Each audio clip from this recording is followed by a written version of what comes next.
Welcome to tonight's performance. My name is Pete Hazzard, and I am honored to serve as both the Master of Ceremonies and the conductor of the Stonebriar Wind Symphony this evening.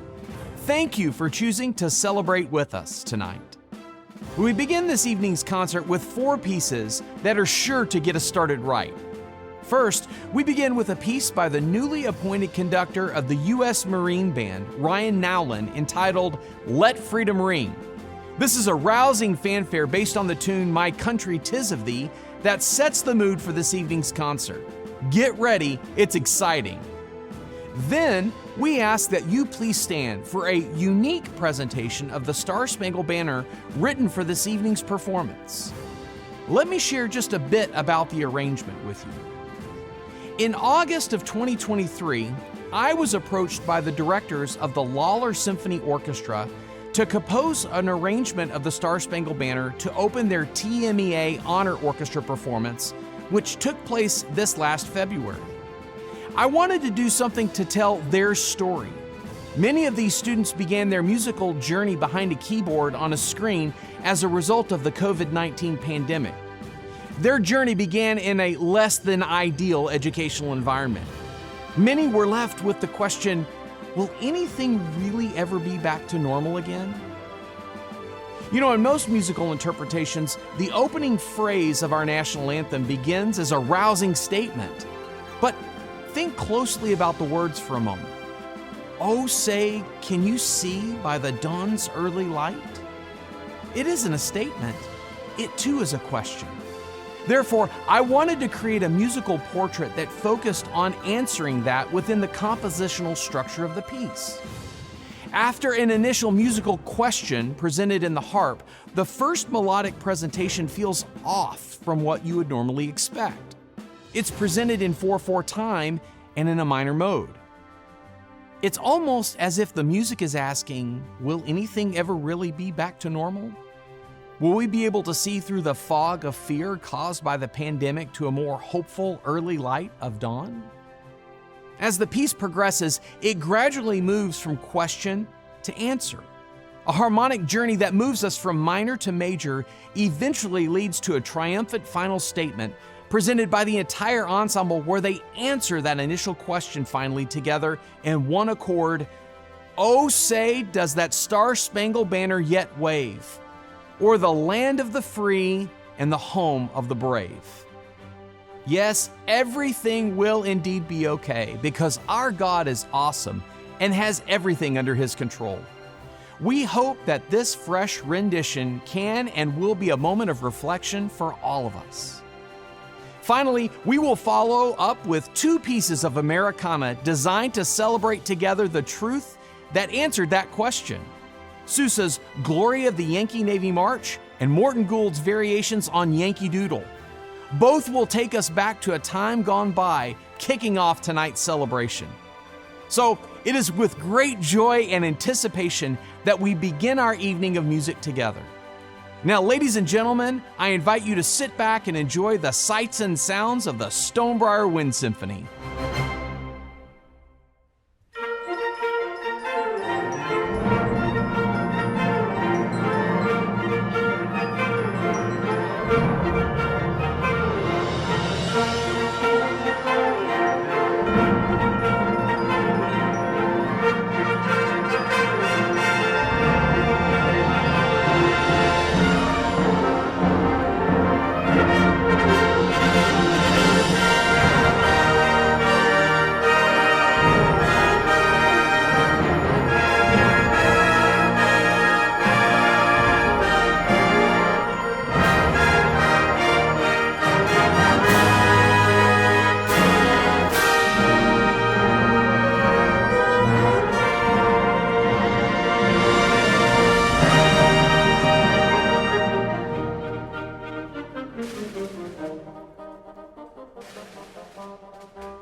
Okay, the last two pieces were certainly tongue-in-cheek. Glory of the Yankee Navy was written as part of a musical comedy called The Yankee Girl in 1909. And the words to Yankee Doodle Dandy were penned in 1755 as a British mocking of Americans. Doodle referred to a country hick, and dandy meant conceited jerk. In fact, at the Battle of Lexington, reports say that British fifers and drummers teased the colonists by playing Yankee Doodle as their columns snaked along rural roads. Legend has it the colonial militiamen returned the musical insult as they counterattacked in the battle and won. They sang Yankee Doodle as British soldiers retreated. It was as if the Americans were singing, "How do you like us Yankee Doodles and dandies now?" The American Revolution had begun. Yankee Doodle soon took hold as an unofficial anthem for what became the American Continental Army. Music has always been used not only to evoke emotion, but to serve as a statement of solidarity. Earlier, we joined together in honoring our country with the national anthem. But did you know that we also have a national hymn? Written in 1876, God of Our Fathers was written by Daniel C. Roberts to commemorate the 100th anniversary of the Declaration of Independence.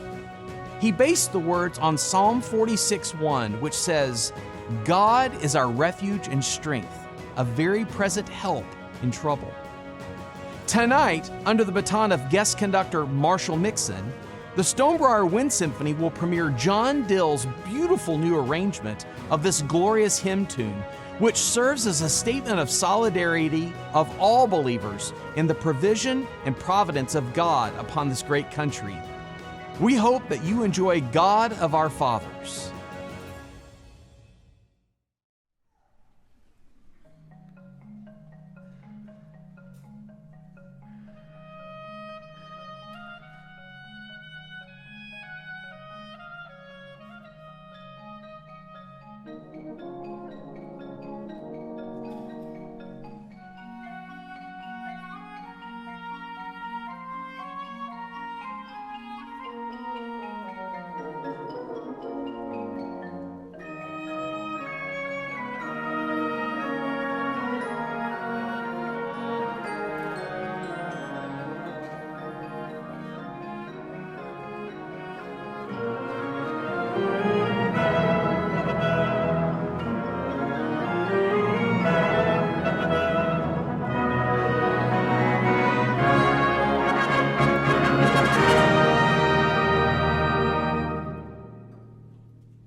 Okay, we can't have a Memorial Day concert focused on American music without the great John Williams.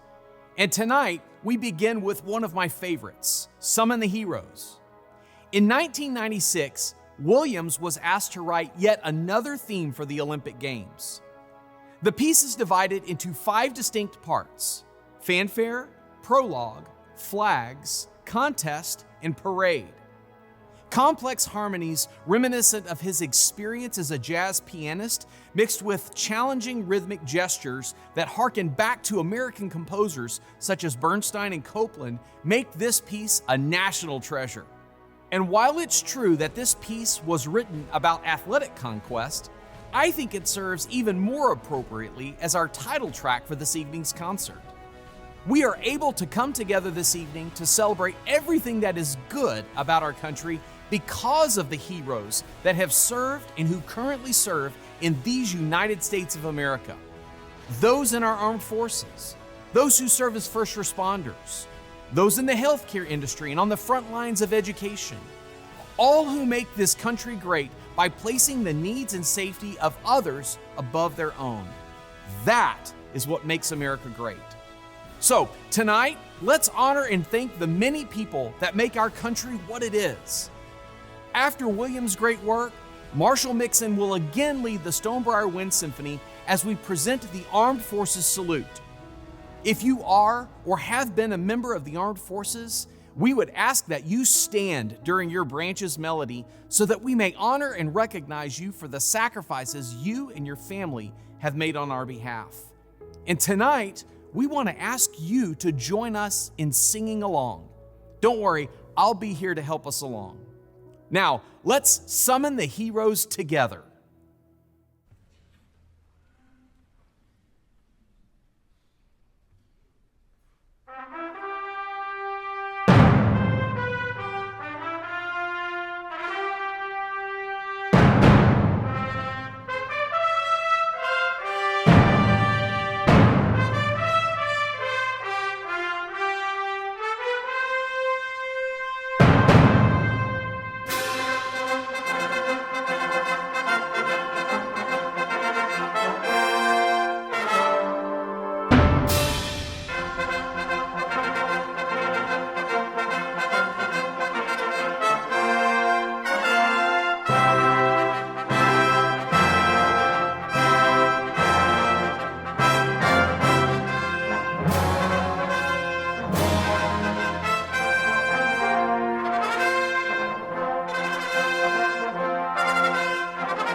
Tonight, we have remembered, and we have considered, and we've celebrated.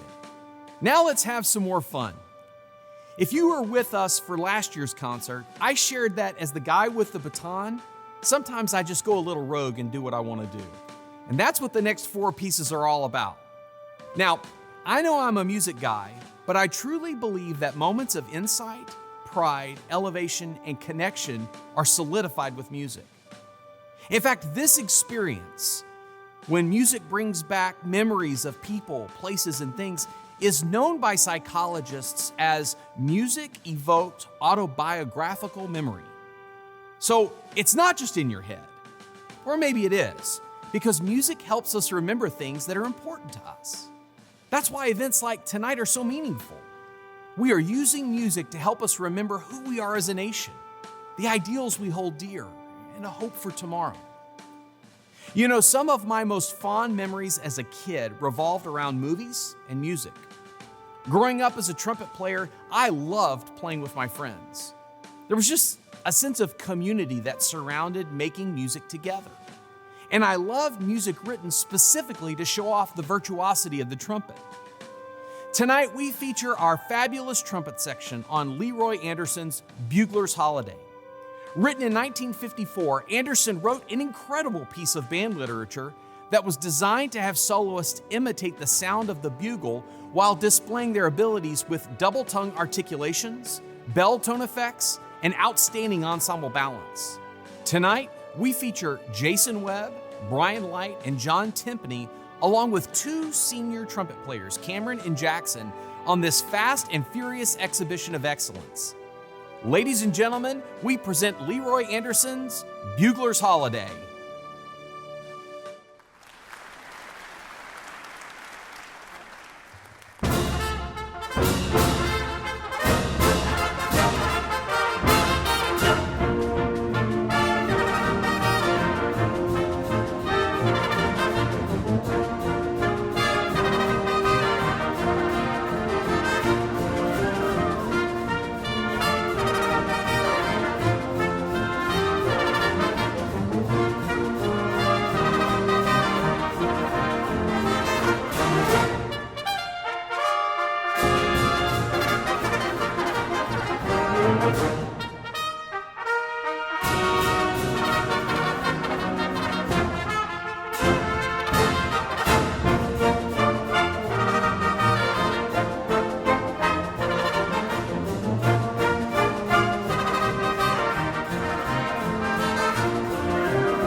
When we scan the world around us, we tend to see things through the lens of our own experiences. And those experiences can create memorials in our minds, can't they? A memorial is something, especially a structure, established to remind people of a person or event. This concert is, in essence, a memorial of sorts. Its purpose is to remind and remember.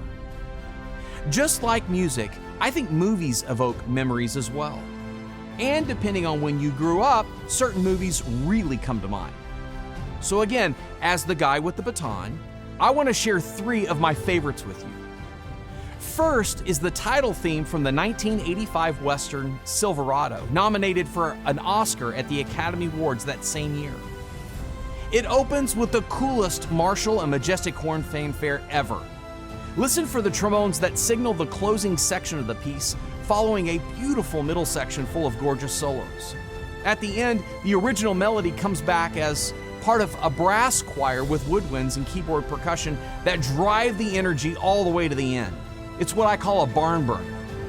Then, well, I won't spoil the other 2 for you. Let's just say I have a fascination with John Williams, heroes of all kinds, and, well, you get it. Buckle up, the next 3 are gonna be fun.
Well, thank you so much for being here this evening.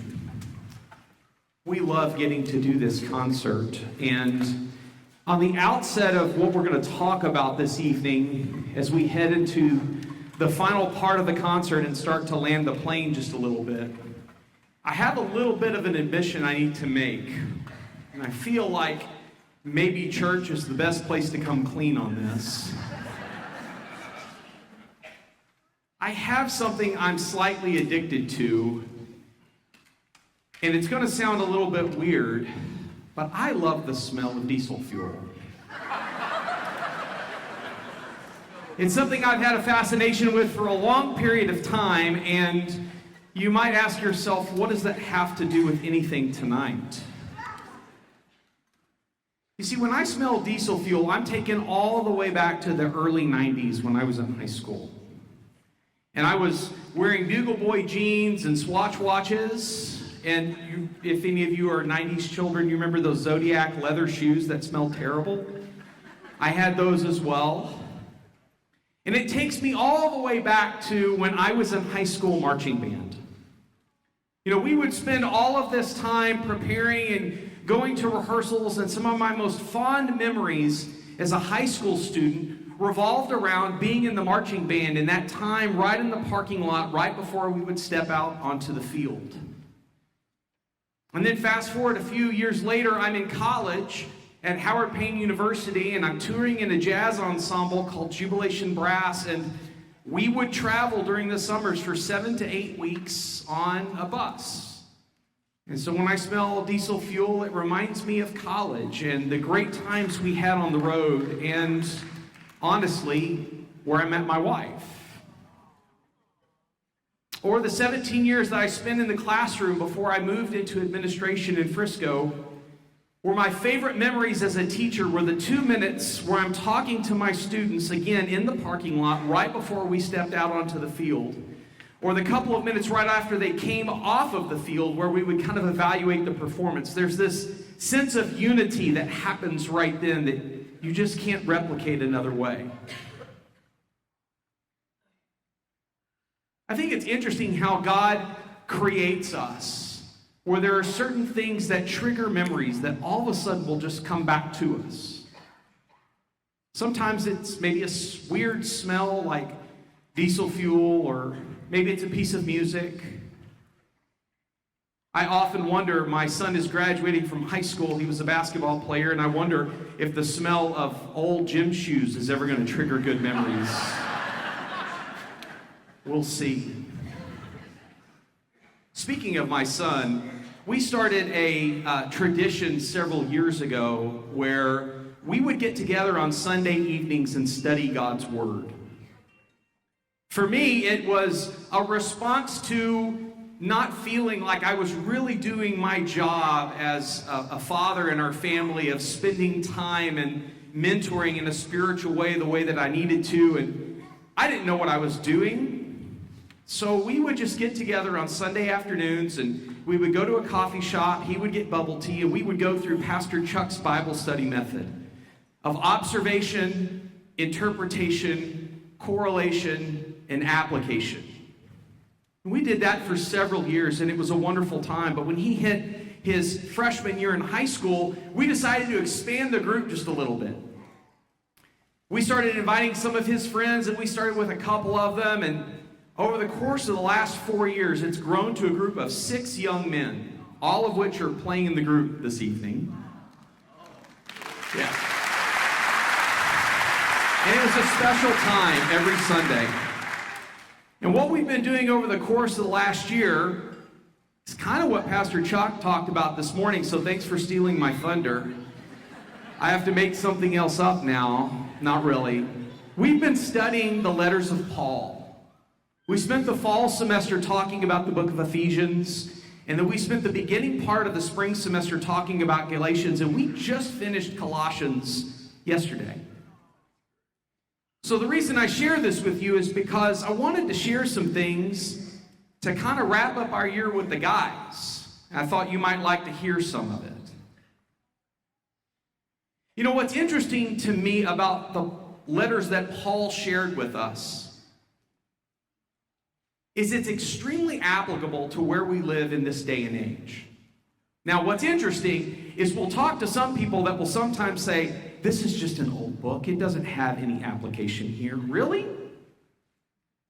Look at the situation that Paul found himself in the book of Galatians. As he's talking to Galatian believers that are already believers, but they're being led astray by false teachers that are trying to add extra things to the salvation that Christ brings. One of our elders has this saying, he says in our Bible study class all the time. Russell Patterson says, fish don't know that they're wet. I mean, if you were sitting across the table from a fish, assuming they could talk, and you were to ask this fish, what is water? They'd look at you like you were crazy. How can they know what water is? Because they live in water all the time. They're constantly surrounded by it. That is until they get pulled out of the water, which is a pretty painful experience for a fish, because they rely upon the water to be able to breathe. Now, why do I say that? Because the Galatian believers are in their fishbowl of the society that they live in, and they're being influenced, even though they know what the truth is, they're being influenced in a way that can cause them to get off track a little bit. And Paul is saying, no. You know what the truth is. And the truth is this. There is nothing that we can do to save ourselves. It's only because of what Christ has done on our behalf that we are saved. That just doesn't seem to jive with the way that we think in our own little fishbowl of life, right? Like, we ought to be able to do something to make God love us more, or there has to be something we have to add to the equation, because everything else we do in life is work. But Paul says that's not the case. In fact, in Colossians, as he's talking to the church at Colossae, one of the things that he's talking about is the supremacy of Christ, meaning that it's Christ alone that saves us. But that's hard to do when we're living in the fishbowl of our life. And what Paul kind of does is he kind of takes those believers and he kind of pulls them out into a painful experience so they can understand what it is that their society around them is doing to them, how it's impacting them. I've seen literally thousands of students over the years as a band director in the public school system. There was once a young man that I knew who loved two things. He loved music, obviously, because I knew him as a teacher. But he also loved athletics, specifically basketball. Actually, he loved three things, because he was really serious about his walk with Jesus Christ, which is very, very rare in this day and age with young people. See, he loved basketball, and he had aspirations in the future of playing collegiate basketball. And as anybody that's been involved in the recruiting process knows, the sophomore year is the most important year, because that's when college recruiters are starting to look at videos and they're starting to decide who it is that they're going to look at for these college positions, which are very, very few. But on a freak accident, in the middle of a warm-up before a game, this young man had a significant injury. He tore his hamstring pretty bad. It was right on his growth plate. Doctors didn't know if he'd ever be able to play again. So in the middle of the most important year for a potential college athlete, this young man was sidelined. He was on the bench. Have you ever had that happen to you? You ever been sidelined? Have you ever found yourself on the bench? Especially when things seem like they're going really well, and then all of a sudden you've been doing what you're supposed to do, and then all of a sudden something happens. Sometimes we ask ourselves, why? I dare anybody to find a single verse in the Bible that says once we become believers in Christ, life becomes easy. There isn't one. And when we found ourselves maybe at the end of a tough relationship, or we found ourselves out of a job or a health scare, after we've been doing all the things that are right, it can be difficult to understand sometimes. That's where this young man found himself, on the sidelines and on the bench. For 10 long months, this young man went to physical therapy. He did everything the doctors told him to do. No progress. No progress. But what was really interesting about watching this young man go through this, that spoke a lot to me, was that he never wavered in his faith that God had a plan. And rather than praying and talking openly about why can't this go away, it became, what can I learn from this at this moment? What is it that this particular situation can teach me? After about 10 months, there started to be a slight level of improvement, and then about month 11, all of a sudden, things started to click. He started being able to play just a little bit more. And you know what happened? At the end of this whole thing, he found that he was playing better than he ever had before. He ended up making the varsity team after wondering if he would be cut altogether. And he ended up being able to pursue basketball at one of the highest levels that he could, and band at the same time, and his faith in Christ just continued to grow because he realized, and here's the point, we are not sovereign. That is not our role in this life. God alone is sovereign. And our role is simply to trust in the one that has come to save us, knowing that he has a plan and he has a will for our life. Somebody else that was sidelined and benched, kind of like my son Cameron, who I just told you the story about, was Horatio Spofford, who penned the words to "It Is Well With My Soul." For as his family was leaving the United States to head to the British Isles, there was a tragic ship that was sunk and his children passed away. His wife alone was saved, and Horatio found out whenever he received a letter that said, "Saved alone." And as he traveled back to the United States, and that ship captain came and found him on the exact spot where the ship had sunk, and he had lost his children, he penned the words to "It Is Well With My Soul." Friends, sometimes when challenges come, we need memories to shake us loose, to bring us back to the reality that we can't control everything in this world. Those questions will come. And when they do, we can rest in the absolute truth that our God alone is sovereign, and he has a plan. He has a plan for that challenge that we have in our lives. Our role is to simply trust and obey. And when we do, there is a great peace that comes over us.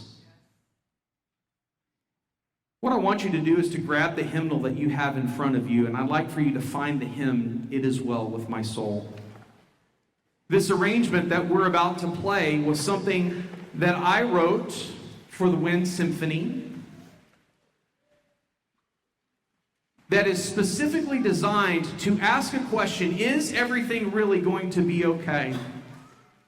Using Duraflay's alphabet, who was a composer, I actually spell out our family's nickname for Cameron, my son, C-A-M, and you'll hear it in a counter melody all throughout the piece. This is a musical statement of faith inspired by my son and the challenges that he has overcome to become the young man that he is. We hope that you enjoy peace.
Our hope with the music of the evening is that it has created for you memories to last a lifetime.